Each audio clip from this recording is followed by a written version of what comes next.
ఓం సాయిరామ్. ఈరోజు సాయి బిడ్డలందరికీ కూడా గురువారం శుభాకాంక్షలు. బాబావారు మనల్ని ఆశీర్వదించే ముందు ఖచ్చితంగా ఈ 3 సూచనలు కనిపిస్తాయండి. ఒకటి, అకస్మాత్తుగా మన జీవితంలో కఠినమైన పరీక్షలు అవి ఎదురవుతూ ఉంటాయి. 2, మన జీవితం నుండి కొందరు వ్యక్తులు కారణం లేకుండానే దూరమైపోతూ ఉంటారు. మన కష్టాలలో సాయినాథుడి నుంచి మనం సహాయం అనేది పొందాలి అంటే ఇలా అయితే చేయాలి తప్పకుండా. మొదట మనకు కావలసినటువంటి సహాయం కొరకు సాయినాథునికి మొరపెట్టుకోవాలి. తరువాత బాబావారు తప్పకుండా ఆలకిస్తారు అనే విశ్వాసం ఉంచాలి. చివరిగా దేవుని సహాయం పొందాలి అంటే ఇలా చేయాలి తప్పకుండా.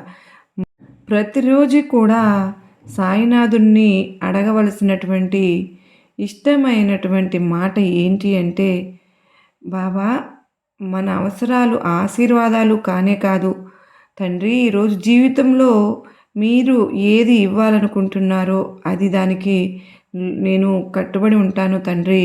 అప్పుడే నా జీవితంలో అద్భుతాలు ప్రారంభం అవుతాయి అని మనం గనక నమ్మినట్లయితే మనం సాయినాథుని దగ్గర నుంచి చక్కని ఆశీర్వాదాలు పొందగలుగుతాము. అంత మాత్రమే కాదండి, మనం ఎవరినైనా క్షమించలేకపోవడం అనేది, వారి గురించి తప్పుడు ఉద్దేశాలు కలిగి ఉంటే మాత్రం సాయినాథుడు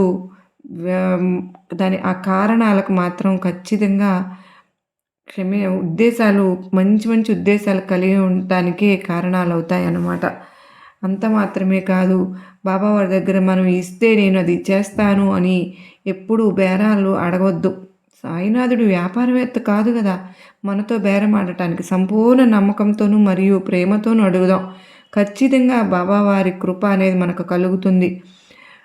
అట్లాగే మరి మనకు ఏదైనా సరే ఎన్ని మందులు వాడినా అనారోగ్యం అనేది తొలగటం లేదు. దానికి కారణం ఏంటి అంటే, మనలో ఉన్నటువంటి ఆ క్షమించలేని గుణం అనేది, పగ అనేది, అసూయ అనేది రహస్యంగా మనలో నెగిటివ్ని కలిగి ఉంటుంది. కనుక మనం తప్పకుండా నెగిటివిటీని పోగొట్టుకోవాలి.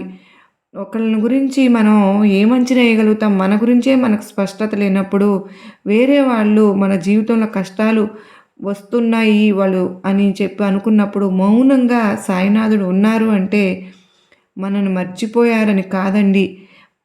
మనం ప్రస్తుతం ఒక బలమైన పరీక్ష వస్తుంది అని గమనిస్తూ ఉన్నారు. ఆ పరీక్ష పూర్తి అవ్వగానే మనకు దక్కవలసిన విజయం అనేది ఖచ్చితంగా సాయినాథుడు ఇచ్చే తీరుతారు. సర్వే జనా సుఖినో భవంతు.